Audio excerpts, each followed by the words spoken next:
Hello, hello, and thank you for joining us today. As usual, I'm Thibault from Price Labs and Rental Scale Up, giving you a minute to settle in. Excited to have you today. We're going to be talking about how to adapt to regulations.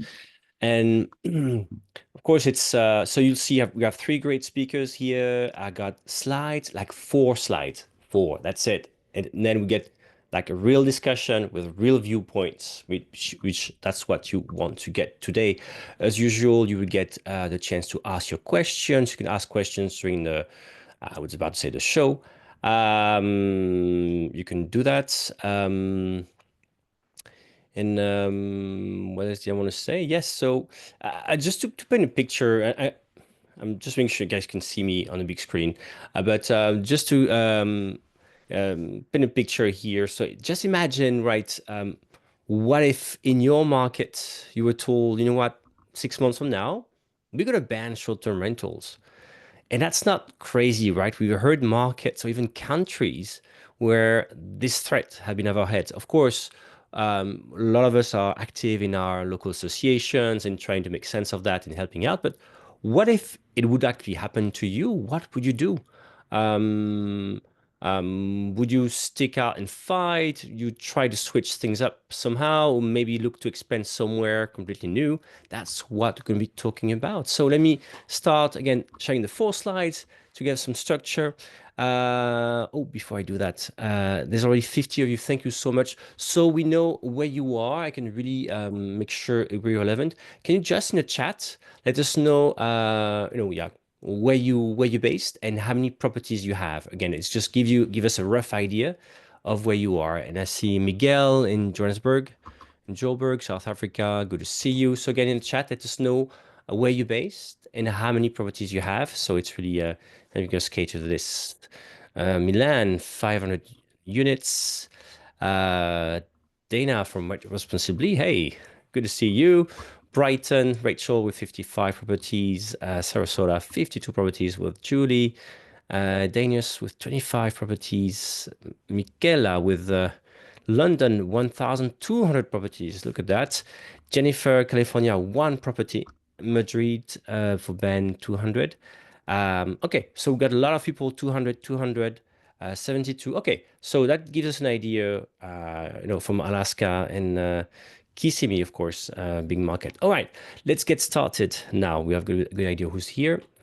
And this is the moment where I try to share my screen. If you ever attended one of these events, you know how bad I am with sharing my screen with these things. All right, let's do it. So I promise 4 slides. There we go. All right. So the angles we're going to have today is that sometimes there's regulations. People think, oh, what's my way out? Maybe a way out could be, I'm going to enter a new market, or I'm going to shift to midterm rentals. And that's just 2 examples, right? That's really what we want to do today. So I'm Thibault, I'm your host. I'm the founder of Rental Scale Up and the head of product marketing at Price Labs. Price Labs, of course, you may know it. We are a revenue management and dynamic pricing solution. And we price, I think it's not the data, I think we price every day more than 480,000 listings in the world. That's pretty cool. But I'm just the host. Oh yeah, sorry, I'm supposed to plug this. Sorry about that. And this, what you today, the show basically is being recorded. Obviously, you're gonna get it. We're gonna send it to you by email, but it's also available in the Rev Labs podcast, the podcast by Price Labs, as well as the podcast by Rental Scale Up. So it's a joint collaboration. But of course, Rental Scale Up will also have like a YouTube videos. We also have a weekly newsletter, so feel free to subscribe. Okay, that was my plug. All right. We have 3 speakers, Alexander from Guest Resty and Rental Ready, Aidan from Blue Gems Group, and Kyle from Price Labs. I'm just going to let them introduce themselves. It's very short and easy. And let me stop sharing now. And my question for the 3 of you, maybe, could you just maybe introduce yourself, your business, and paint a picture of like regulations and yourself, or what have you faced? How is it in your market? So people can have an idea. Alex, do you want to get started? Sure. And first of all, thank you for having me here, Thibault. It's a great pleasure to be here, and hope and I hope it's going to be an interesting conversation. Actually, I know it's going to be an interesting conversation. I'm the co-founder and CEO of Guest Ready and Rental Ready. I started Guest Ready about 9 years ago now. I didn't think that I would be doing this for 9 years when I started, but here I am, and it's still fun. And yeah, we built Guest Ready over the last 9 years into the probably leading property manager in Europe and the Middle East with 3,500 units in 7 different countries. And to scale up Guest Ready, we built a comprehensive all-in-one property management software called Rental Ready. And with Rental Ready, we're now supporting other property managers, actually dozens of other property managers with thousands of units to scale their business and to have a simpler operation, more automated, and also to make more money. So that's what we're doing. And in terms of regulations, well, I've seen a fair share, obviously, over the last couple of years across different cities, across different countries. And I think we'll have a very interesting debate about this today, because really it's not even a country by country thing. It's very much a city by city topic. So yeah, that's so far about my intro. And as well, let's dive right into it, Alex. What have you seen in the markets? You guys obviously are across different markets. Just when we say regulations, what kind of things have you faced in your markets? Well, it's typically from, ranging from introducing rental caps. So that's also not something that is new, but in London or Paris, you have rental caps of 90 days in London, Paris 120 days. In London, they apply to any rentals that are not C1 licensed, so any rentals that don't have a hotel license. In Paris, it's only for your primary residence, and and then you can rent for 120 days, but secondary homes you can't rent for 120 days. Then there are other regulations that you need to keep in mind about the length of the stay. So what constitutes a short-term rental? In many markets, it's anything less than 30 days. In London, for example, it's anything less than 90 days. And then there's also specific short-term rental licensing requirements. For example, in Portugal or Spain or Dubai, you can get short-term rental licenses. And in London, for example, there isn't a specific short-term rental license that would work in London, but you'd need to get a hotel license to be fully available to do short-term rentals the year round. So there's a whole lot of different ways to cut and shape and cut and shape the regulations. But that's a rough overview of what I've seen so far. Thanks a lot for this broad view. And again, you are such a big actor in Europe and the Middle East, so it's you can see that's the imagination of regulators has no limit. Let's go to the US. Aiden, can you again same introduce a bit your business and let us know what you've seen in the markets. Yeah, first off, thanks so much for having me. Happy Thursday to everyone. Good morning or good evening, depending on what time zone you're in. My name is Aiden Grohl, co-founder, CFO of Blue Gems Management. I was crazy enough to get into this industry back in 2020, so right around COVID. In 2023, I quit my corporate accounting job to go full-time with Blue Gems, or in 2023. We manage right around 140 properties. I think our portfolio is a little bit unique because we manage studios all the way up to 10, 11, 12 bedrooms. So, and pretty much everything in between. And then from a regulation standpoint, I think what's interesting is that we have a pretty diverse range from that perspective too. If you think about Disney, probably one of the most mature markets in the world, also the most saturated, most actual inventory count in terms of vacation rental homes pretty much anywhere in the world. And so that market is very stable and been very attractive for us as we've been here for now 4 years and beyond. But we're in other markets like Miami and Tampa where we've basically seen the opposite to be true, where we've struggled with challenging neighbors and changing regulations, increased taxes. So I think we've kind of been able to be on both sides of the coin, markets that have been very, very favorable and those that have been very, very challenging. Thanks for that. And indeed, Disney is such a great market. Um, um, Kyle, how about you? I mean, Kyle, obviously you're from Price Labs, but you've had a life before Price Yes. Labs, and at Price Labs you also see a lot of different cases. So I'm just curious again. Introduce yourself a bit, and also let us know what Yeah. you've seen in the markets. And there was just a poll that we put out, and like 41% of people attending say that they are in the markets where things are tightening up, regulations are getting even stricter. So that just again, thanks everybody for answering the poll. So what's your view, Kyle, on this? Absolutely. Yeah, so I'm Kyle. I'm a solutions consultant with Price Labs. Been with the company for about 2 years now. And as Thibaut's kind of hinting at, prior to that, I worked as a revenue manager. And I worked for a company that was kind of in a bunch of different markets across the US. Um, One other thing about my position that I'm currently in, I get to work pretty much on a biweekly basis with Aiden because I work with really large customers. So I'm down in Orlando right now working with customers. I've worked with customers in Vancouver and New York, in the Smoky Mountains where I'm from. I'm from Knoxville, Tennessee, where regulations are not anywhere close to the same. But in my previous life as a revenue manager, I was pricing in Summit County, Colorado, where we had a lot of restrictions coming in right as I moved over here to Price Labs. We see all types of little ones coming in all these random markets, and the Smokies in particular. We're not having, huge regulations on your permits or anything, but we're having safety regulations. So anybody that's seen it recently, you have to make sure that any fire pit or anything like that is at least, I want to say 15 to 20 feet away from your property. What happens if you have gas lines already built out in your property and they're only 10 feet away? So there's all types of little different nuances with the regulations that are coming in. One other thing I want to mention in March coming up, I want to say it's March 24th. I'll be a part of an event in Missouri that is going to the state capitol to kind of go and talk regulations. So if you are in the Missouri area, I would definitely suggest checking out movha.org and participating with that as well. Thank you. That's pretty impressive. Wow. And thanks for doing that for us for the industry.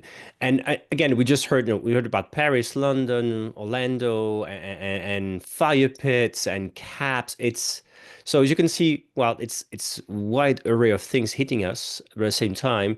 Hopefully now you get that we have three speakers who uh, have been facing these things and know a bit. So let's go into the first topic. So as we said, what we're trying to do for this session is to think, okay, if there's an actual short-term rental ban, what could I do? And I was thinking of two solutions, and one could be, for example, to change pivots. So before I do anything, how do I think through this, right? So imagine I got these big changes, and how do I even begin to think about it, to decide whether I should stay put, enter a new market, or pivot to midterm rentals? How to think through it. And Aidan, you want to get started? Yeah, I think it would be interesting to kind of rank the different options that you have, right? So we talked about whether to stay, whether to pivot or enter a new market. I think we prefer to stay first. I think for number one reason, it's just very simple. We're already there. We already have the team. The question just becomes, how strict the regulations are. Are they even reasonable? So we've had cities that have cracked down on, 30-day minimums, but if you're going all the way up to maybe 180 nights or a 6-month minimum, that almost becomes a long-term rental strategy. And so I think regulations in general are not necessarily a bad thing. I think it just depends upon how complicated they are. I think in some cases we've actually used them to our advantage. So I kind of think about it from a supply standpoint. If it's really challenging to enter the market, that creates a very unique opportunity because if demand is increasing and supply is flat, obviously prices are going to go up and Kyle and I love that. So I think there's been an opportunity from regulations as well, but really, and I don't want to get too political here. I think it comes down to, is the local government on your team or are they working against you? And I think if they're against you, that's probably a market that I would look to pivot from. And then in terms of entering new markets, we've had our fair share of doing that. And I'll just say it's very complicated and we try to avoid it at all costs. So prefer to stay depending upon the complexity. Then I think we would consider pivoting. And our last option would be, entering a new market entirely. Yeah, I like what you said. yeah, I think it's, if I may chime in, right, with as an owner myself, it's not just political, right? Some places, for example, I happen to, I come from a part of my life in on a Caribbean island, and these Caribbean islands, we know that 70% of people traveling there will stay in a vacation rental. It's not a hotel island; it's a vacation rental island. So we've been lucky in that sense that we know that this area depends from local government knows from tourism, and they know they depend from vacation rentals. So they're not going to ban it. They can regulate or something, right? But and in a way, we've been lucky that we started living in this area before all this, right? So sometimes it's just pure luck. Some conditions make it so that it's more favorable market. Favorable market, I would say. That's a very good, interesting viewpoint. Um, Alex, how about you? I guess with the different, from a guest ready, rental ready, you've seen different viewpoints. And how do you, again, as I said, how do you even think about, okay, there's a ban happening. How do I think about what to do? I think Aidan summarized it pretty well. You got to lay out all your different options and then sort of prioritize them in terms of how easy are they, and what are the benefits and disadvantages of each of them. Of course, the first option that you probably want to evaluate is like, what does it take for you to be compliant in the existing market and to continue operating there? Because by default, that's the easiest. But then if the regulation is so cumbersome that this is almost becoming impossible, then it's maybe when you need to think about other options. And yeah, in some markets, I think, Amsterdam, for example, we're not in Amsterdam, but I think Amsterdam or New York have been notoriously difficult. And I don't know if there are any very large scale operators there now, apart from hotel operators, right? But I think there in Amsterdam, it was like you can only rent for, I don't know, 14 days a year. Then you probably know that this is not a viable business. But if you can rent maybe 120 days or 180 days, or if you can get your units licensed somehow, then that might still be a viable option. And then the next alternative is probably stay in your market, but have slightly adjacent business models. So, maybe start managing midterm rentals. Then the question is, okay, how adapt of a market is your market for midterm rentals? I think some markets lend themselves very well to short-term rentals, typical vacation markets, but they're not that great for midterm rentals. But in other markets, for example, London, Paris, New York, or even Amsterdam, I think in those markets you could have a reasonable midterm rental business because you have business travelers, people relocating, people looking for a place to stay for a couple of months all the time. So you can build probably a viable midterm rental business. But if you're, Kyle, you mentioned Smoky Mountains. I'm not sure if there is a big market for such midterm rentals there, right? So Not probably at all. not, right? Apart from maybe some digital nomads, but then do they pick that location? Is it really that interesting? But yeah, in London and Paris all the time, Dubai as well. I'm sure in Los Angeles or San Francisco, it would be the same.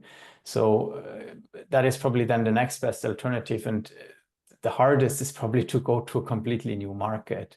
It's not impossible, but essentially you're starting pretty much from scratch because your brand is not known. You don't know that local market, and nobody there knows you. So yeah, those would be my priorities. And Yeah. if I may, Go ahead, Thibaut. Sorry.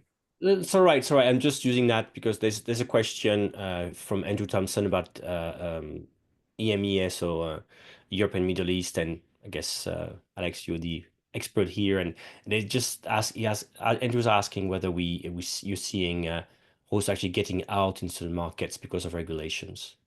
I saw in some markets. Have you seen this? We're actually leaving. EMEA is it's a huge and very diverse market. So uh, I think it depends. It depends on the market. In Dubai, for example, we still see the market growing. The market isn't very restricted. They're also building a ton of new buildings there.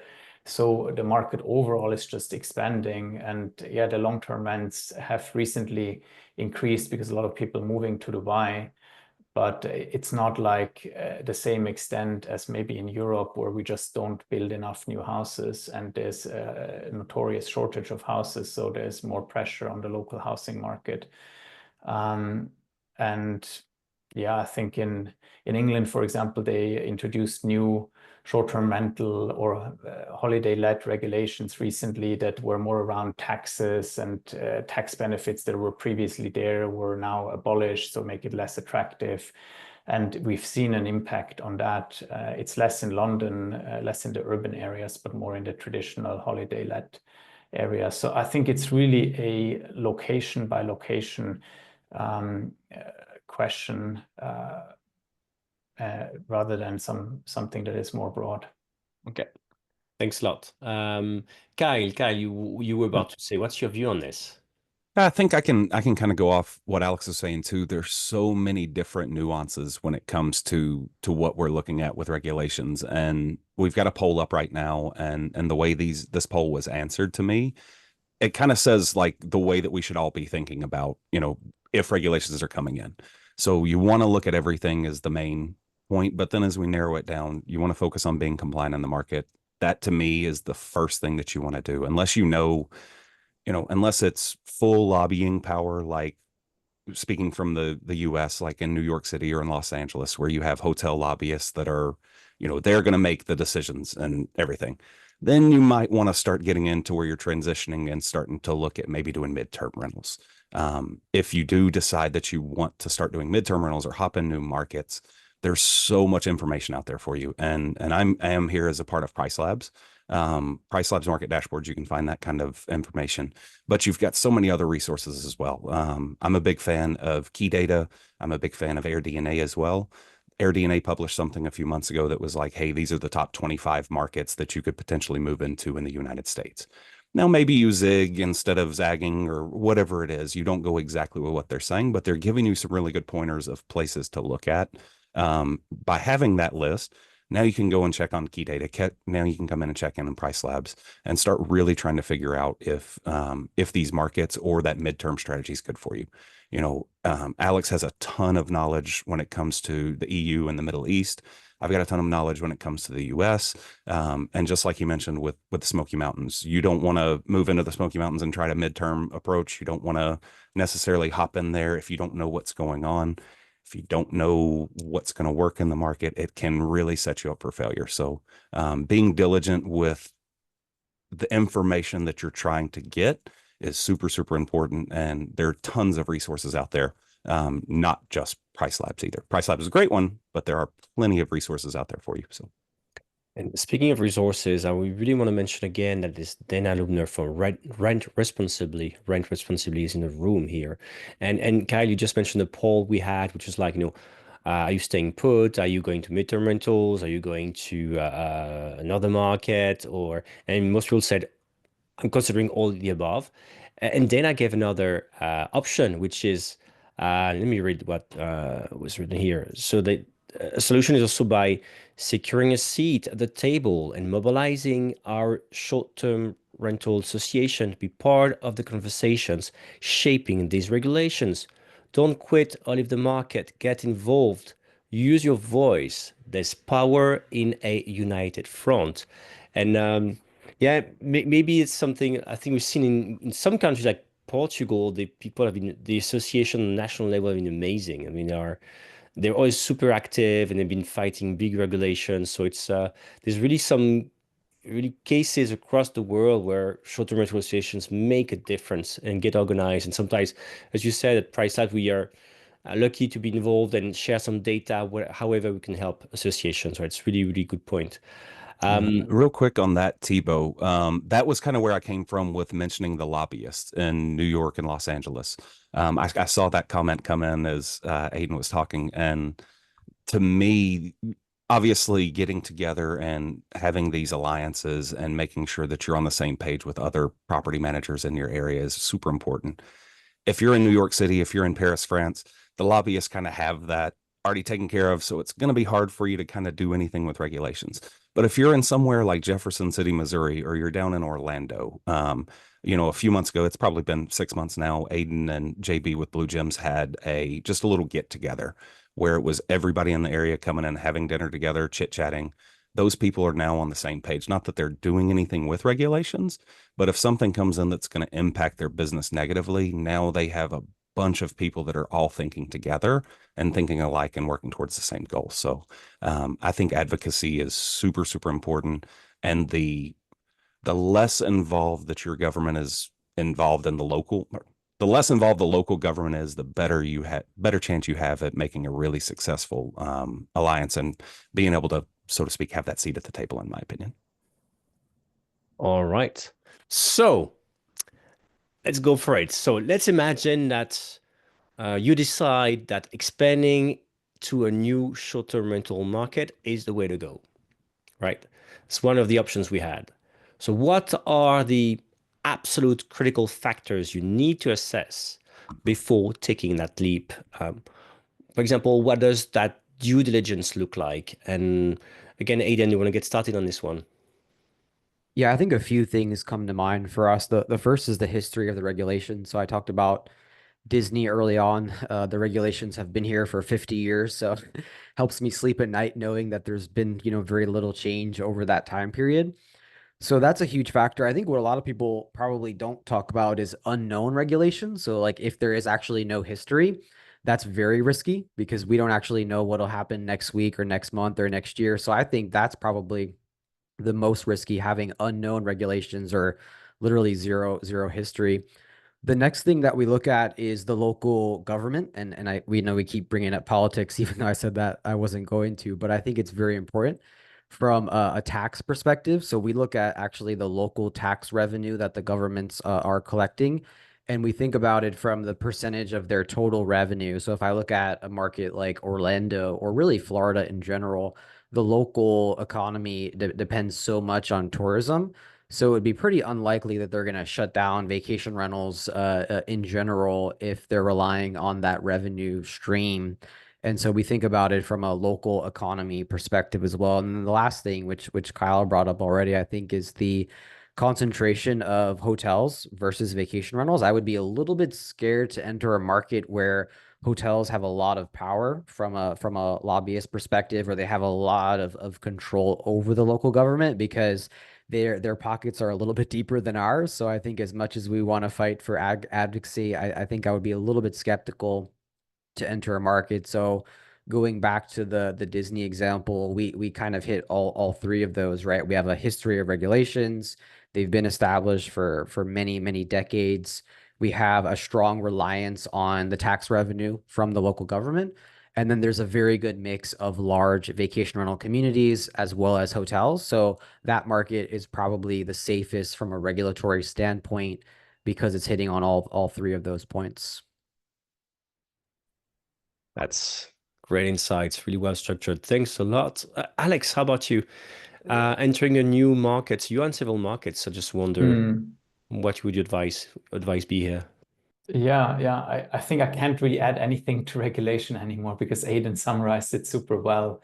And especially like that you also put the point of how much does the government collect on tax and also versus hotels, because I mean, we have people from Paris here, for example. In Paris, the hotel lobby is super strong. The government probably collects a lot of money from those hotels. So it's a bit difficult for short-term rentals. I guess the same might be the case in New York. But other factors that we're looking at that we find super relevant are the market size overall. I think it's always easier to start in a big market.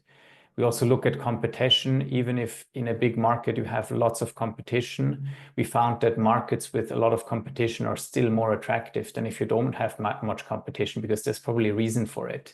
If there's nobody there, then and you think you found a gold gem, probably not the case. Probably it's just very hard to operate there. It's also important to check market growth. I think Price Labs or AirDNA or so on, they have data on this. What we also found really important is profitability. So how does your ADR, how does your length of stay look like, occupancy, how much you make per booking versus then the costs of servicing the booking. We found that, for example, Dubai is an interesting market because you have relatively high ADRs, relatively good length of stay, so good average booking value, but then you have relatively low costs of servicing for cleaning and turnover and so on. So that's something I would look at. And then seasonality as well. It's pretty difficult, from our opinion, to work in a market that is very seasonal. So we prefer non-seasonal markets.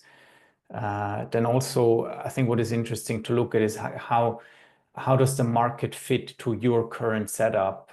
This is mostly important if you're considering to expand even into a new country, right? But what is the language there? What is the time zone? What is the current currency, cultural differences?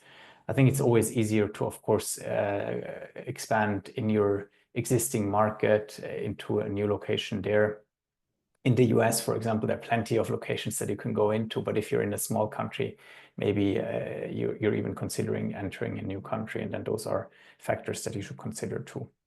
And Alex, you said setup and made me think, obviously, you guys at Rental Ready also are PMS. So I'm just wondering, let's imagine I go from managing one market to two markets, right? What does that change in my tools, for example? How should I think through this as well? Yeah, very, very good point. You got to have a PMS that supports you on that multi-location journey. If you're just in one location, probably everybody in your team has access to all the information there. But if you're going to a new market, you probably want a PMS that allows you to have multiple different rules for each location, for different templates, for different automations, messages, and so on. You also want different rules for permissions, what people can see.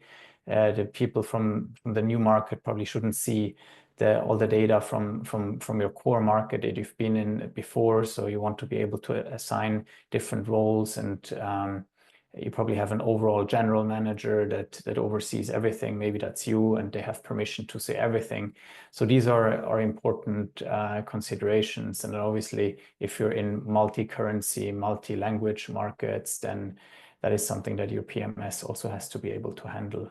And that's been something that for Rental Ready was an absolute must from the get-go, because we've always been supporting different locations. Thanks. That's very practical. Love it. Thanks a lot. Kyle, how about you? On this question, like, oh, I've decided to enter a new short-term rental market, how to go about it? Yeah, so I think I kind of hit on it a little bit earlier, talking about, like there are things out there that say, hey, these are opportunities for you. There's plenty of people that, Aiden may get on LinkedIn one day and be like, hey, Orlando's an opportunity, look for that. And, kind of follow along with what people are suggesting too. But once you've identified your market, go in and start looking at what's happened with supply recently. Another aspect that, and this is, I don't know why operational keeps coming in my head. I've thought that a lot during this podcast as we've talked. If you're getting in a new market, understand how it's going to impact you operationally. So like if you're down in Orlando right now and you have all the cleaners that you could potentially want, but if you move into a more rural market, it's going to be really hard to find cleaners. It's going to be hard to meet length of stay trends and all of that stuff. There's so many different little nuances and pieces that touch each other. So I would say get in there and first start with supply.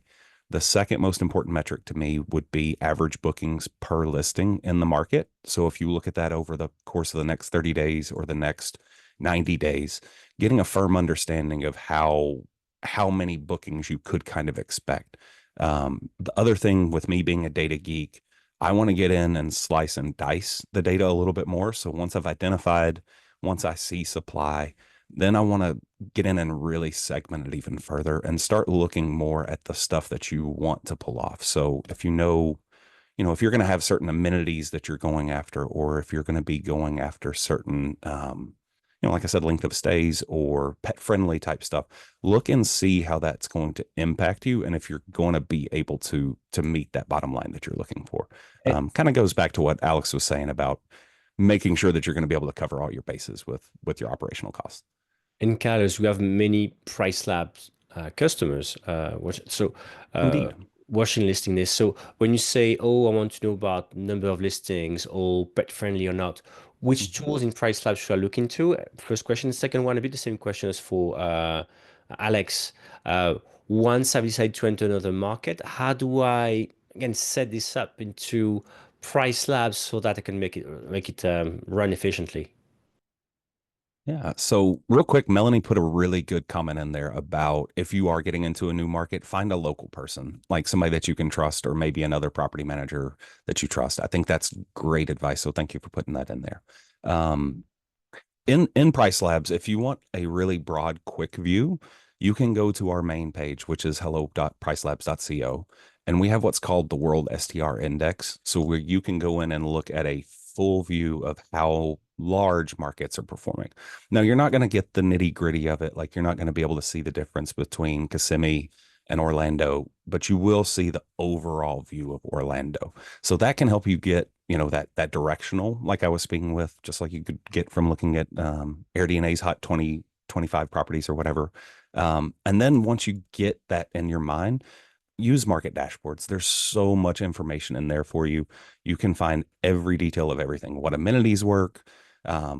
I personally like to hop in there and build a comp set out that takes all of the lesser properties out of the picture. So I don't want to know, I don't want to know what you're doing if you're a 4.1 star rating or if you've got like 10 property or 10 reviews. I want the people that are established, see how they're performing. And I really want to be able to go in there and see, can I replicate their success or how can I beat their success? And by going in there and drilling in on market dashboards, you can get some crazy good insights. Cool. And in terms of dynamic pricing, should I just then set up another group, or how do I segment this in a tool for this to work? Yeah, so and I assume what you're talking about is if we go in there and we build out these comp sets and we get some really, really great information. And that's one of the great things about Price Labs. Once you build out these comp sets, you can take them and apply them inside of the dynamic pricing tool.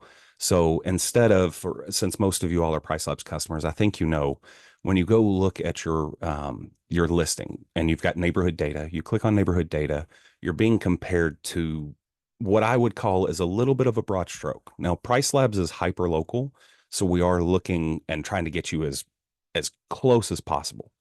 But we don't necessarily at this time look at certain things like, hey, is this person 4.9 star or above?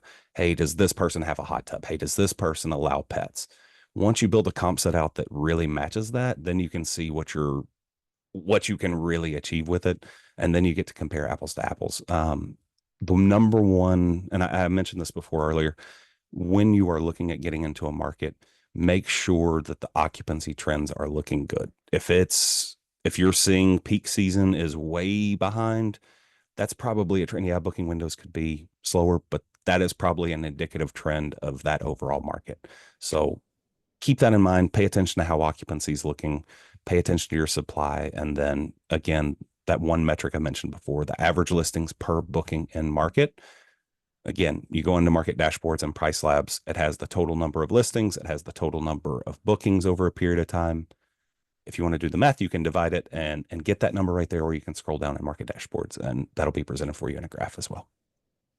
Thanks. So hopefully that gives everybody a kind of view on how to consider entering a new short-term rental market, whether there's regulations or not, the history, the occupancy, a lot of data, the setups in your PMS, is it even possible? So that's really, really good questions. Now let's imagine my plan B or N at the same time. I don't know. You tell me whether I can do both at the same time. I have no clue. Entering the midterm rental market. So let's imagine, right? Should I just go about it? You know what? I've done short-term rentals. I can surely do midterm rentals. Or is it a completely different business model in terms of pricing operations? Um, Maybe Alex, get started. How should I, if I want to say, you know what, short-term rentals are banned, I'm going to go midterm rentals, and I'm just going to tell the owners, now we go midterm rentals. That sounds pretty easy. What do you think? Yeah, I think it depends on the market and if the market lends itself to this sort of strategy. as said, in a market like London or Paris, you get demand for these kind of stays, and you actually get them on platforms like Airbnb, or even Booking.com is now moving more into the midterm rental stay. I think 30 days they do now. So you can operate in a very similar fashion, but then the next step would be to list on more midterm rental focused platforms, or even on long-term rental platforms. And there the strategy becomes very difficult. It's much less, is very different, becomes much less automated, much more involved. You have to think about doing viewings for people, or at least doing video viewings, or having videos available for your properties.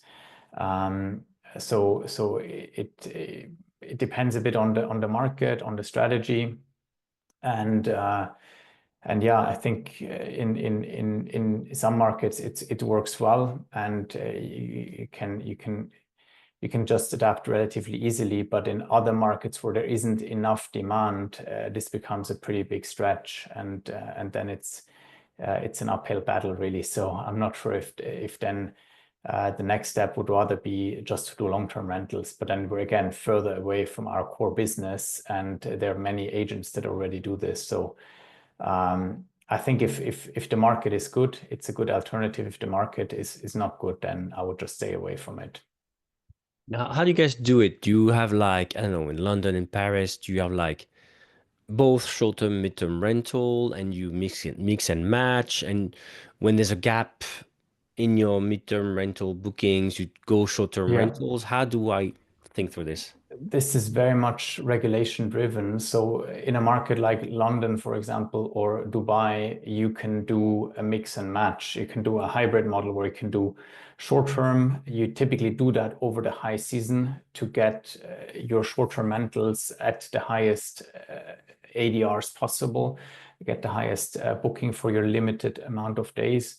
And then during the downturn, during the low season, you try to get longer stays. That's slightly lower average daily rates, but then you get long stays. So that works pretty well. It doesn't work in markets where you can't run such a hybrid strategy. So, for example, in Paris, we have a dedicated midterm portfolio. We have a dedicated midterm portfolio where we only do midterm rentals. And the same in Barcelona, and there the strategy is then different. Even if it's high season, you run midterm rentals, and yeah, it's slightly different.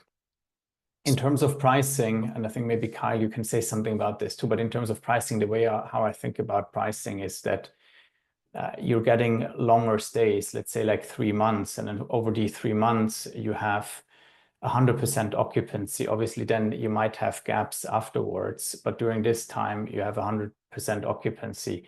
So you should be giving a discount versus the nightly rate that you would expect on a short-term rental, because on a short-term rental basis, typically in low season especially, you don't aim for 80-90% occupancy. Maybe you're at 70 or even lower. So you should be willing to give a sizable discount in that midterm rental rate, also taking into account that it's much less operational work. You only have to do one check-in, for example, for 1 month or for 2 months.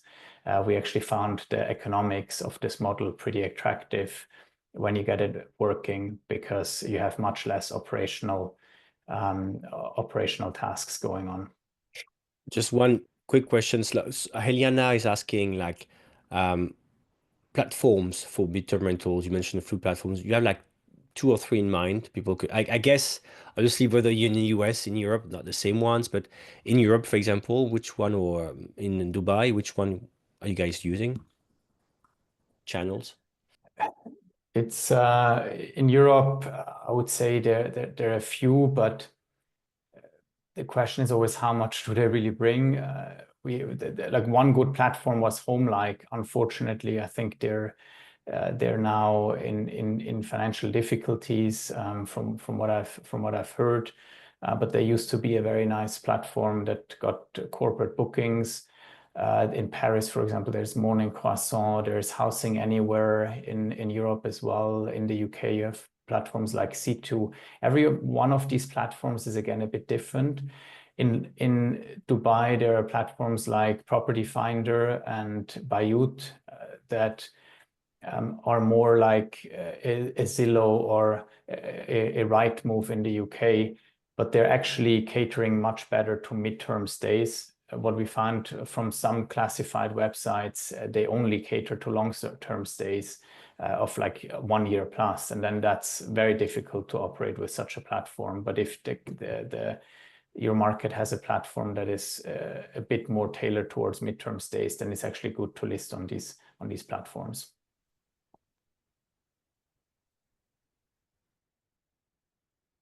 I think Thanks, you're on mute. yeah, indeed. Aidan, on your side, what's your view on this? How would you enter midterm rental market? Maybe what's been your experience with it?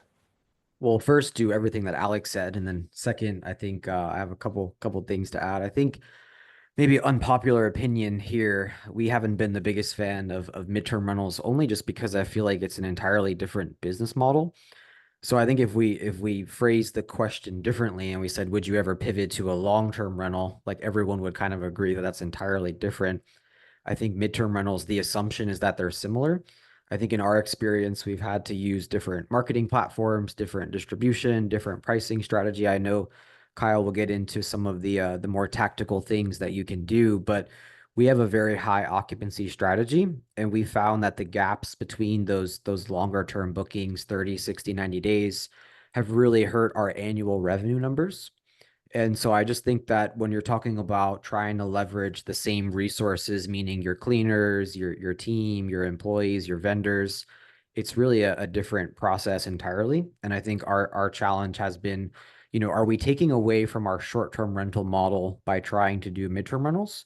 Because it's really challenging to be good at both. I think if I could pick, I would rather go all in on one of them, because I would be scared that I become average at both if I'm trying to have too many different strategies. Now, of course, to Alex's point, there's some markets where naturally it'll work, and I think a hybrid strategy is great.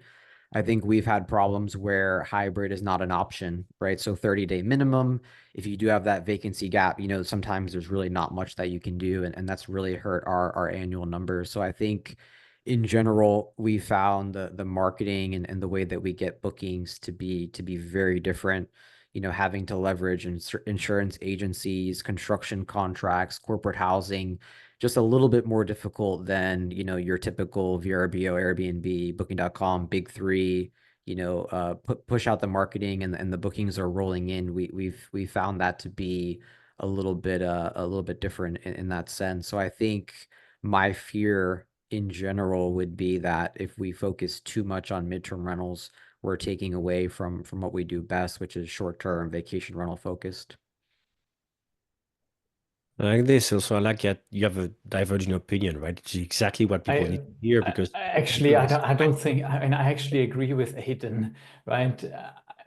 I mean, if you have, like, Aidan is in a great market for short-term rentals. If you can continue to grow in that market, I think it's true. Just stay focused and become the best at what you're doing, because it's much easier to continue doing what you're doing and become even better at it and grow your portfolio like this than to do something new, go to a new market or go into a new business model.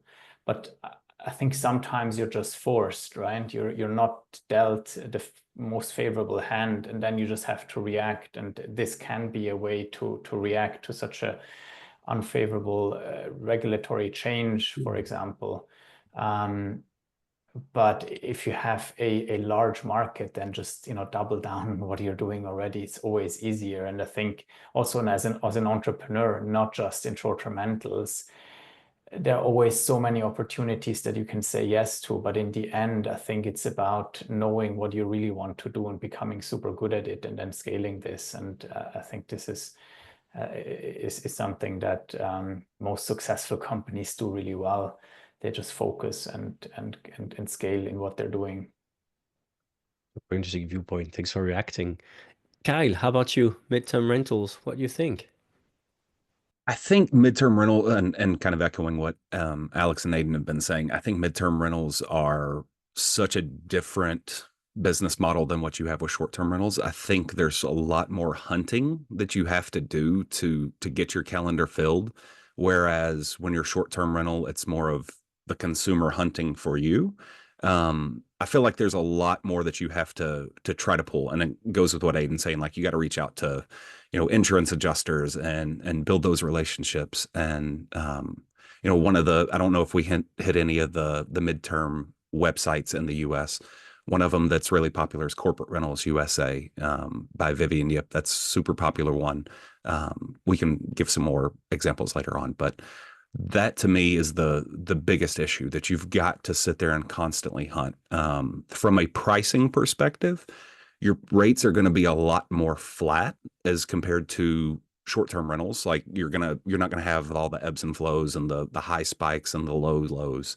It's going to be a little bit flatter, but you're also going to have to manage your calendar so much better with a midterm rental so that you can maximize your revenue. Like let's say ideally you're going after 28 to 30-day stays. Obviously, we would love to have somebody come January 1st, January 31st, check out. February 1st, February 28th, check out. That's not always going to happen, though. We're not, we can't lock people in that way. You could technically, but that's probably not going to help you maximize your revenue and ultimately, be the best at what you can be. So you end up with lots of random, gaps in your calendar. Some of them you can fill depending on the regulations in your market. You may not be able to fill them. If you have a strict 20-night minimum in your market and you've got a 15-night gap, guess what? 15 nights are gone, or you got to do something illegal. So it becomes so hard to manage your calendar in that sense. Now, let's say you do go midterm and you do want to go in there and change your strategy. And again, I don't want this to come off as like, hey, salesy Price Labs. This is Price Labs podcast, so I want to help you guys understand how to do it. There are factors that we can turn down. So, like our demand factor, we wouldn't necessarily want that to be set up for short-term rental. Price Labs does have settings and suggestions as well, specifically for midterm rentals. So, if you do want to test this and see if it's something that you can do, you can literally go to your minimum stay settings, flip from short term to midterm, and see what Price Labs suggests based on that market. And it's not just cookie cutter across the board. Those midterm suggestions are going to be different based off what we pick up in that market as well. Going on that piece of filling your calendar, one other functionality of Price Labs that's super beneficial when it comes to midterm bookings. It's beneficial with short terms too, but I think it helps a lot more midterms. And that is the adjacent day pricing factor that we have. So most of the people in Price Labs understand what I mean when I say orphan gap. That means you've got a booking here, gaps here, and then a booking. Well, the adjacent day factor works if you only have one of those. So if you have a booking here and then an opening here, and then there's nothing on the other side, you can influence these days that are right here next to this booking with an adjacent factor. So if you think about it, going in there and let's say somebody comes in and they book going back to my previous example, they book January 1st through January 30th. Somebody comes in, books February 1st through February 28th. Then somebody comes in and says, I want March 20th through April 20th. You don't have a restriction saying you can't go below a certain number. Now you can use that adjacent day factor to go on that backside and try to protect yourself from getting that gap again. Feel like I'm over explaining this to an extent, but there are tools there for you. So if you do decide to go to midterm, always reach out to our team over at support@pricelabs.co and get some input on how to use that functionality. I think this has been super helpful, Kyle, and fully agree that the right pricing strategy is so important for midterm rentals, and actually also discussing this with the owners, giving them a bit of a heads up that things are different. The expectations have to be different when it's midterm versus short term. And since Kyle gave a little bit of intro on what's needed on the pricing tech side, I think there are also other tech capabilities that your PMS, such as Rental Ready, should have. One is, of course, we talked about distribution channels, so being integrated with these distribution channels. Then the option to have monthly payments when you get a booking on Airbnb, that's kind of done for you already because Airbnb does that for you. But on other channels, or if you get direct bookings, which you will get when you do midterm rentals, your PMS has to handle that. Also, down payments for the first month, for example, contract automation, because you will actually sign contracts for these midterm rentals, inspections, mid-stay cleanings. It's something that maybe you don't do if you have a 4-night stay, but if somebody's staying for a whole month, maybe they want weekly cleanings or so. And it's just good to be able to offer this through the PMS than in a manual way. So just wanted to add that as well. Agreed. And I'm really glad that you mentioned that contract aspect of it too, because once you start getting into those midterm rentals and have some of the longer ones, as a property manager, you're going to want to have some type of contract with them, and making sure your PMS has that capabilities spot on. On that note, real quick, Thibaut, we did have a question from David, and he asked which PMS we prefer. If you don't mind, I'm going to step in on this one and say we've got Mr. Alex here with Rental Ready, so we're obviously going to suggest Rental Ready. Yeah, that's what I was about to say. I was about to say obviously going to suggest it, but my answer is always the same. If somebody asks me this, send an email to support at whatever that PMS is and see how long it takes to respond. You want to have a PMS that has your back, that innovates, that also has a good support team, so that you know you can get an answer if something is in there. So that would be how I would answer that one. I don't know. That's such an easy and fast way to kick the tires. That's pretty good. All right. We have like 4 minutes, so just maybe before I let you I explain to people how to connect with each of you. What's maybe the one last piece of advice, like maybe like one thing's not to do, what a pitfall when thinking about all this. We talk about all things to do. One thing, something not to do, maybe one pitfall when thinking about it, kind of strategy that you've seen or to do it. Aidan, what would come to your mind? Yeah, I think maybe understanding the different layers of regulations. I know in the US there's quite a few, and I think a lot of people, they may understand, at a state level, there's really not too many to keep track of. Thankfully, you get into county regulations in the US, then you get into municipality or your local town. And then a lot of people forget about the HOA. And I've heard horror stories around this topic where people buy a property and the HOA just has really total control over your asset and thus your business. And I think that becomes very dangerous, very risky. There might be an equivalent regulation in Europe, which I'm sure Alex will talk about. And I think the problem there is there's really no oversight or really process and how these rules get voted in. You have a board of maybe directors, and they decide one day that short-term rental should become illegal. So I think we've been very fortunate to have very good HOAs in the Disney market, but I would be very, very careful of whether it is an HOA, a building, any regulatory authority that just has too much power with a very loosely defined process on how those regulations can change. I would be very mindful when buying a property that fits that criteria. Cool. And just to sake of time, Aidan, if people want to know more about you and contact you, what's the best way to reach out? Yep, you can reach out at LinkedIn, just my first and last name, Aidan Groll, AIDANGROLL. Fantastic. Thanks a lot. Alex, how about you?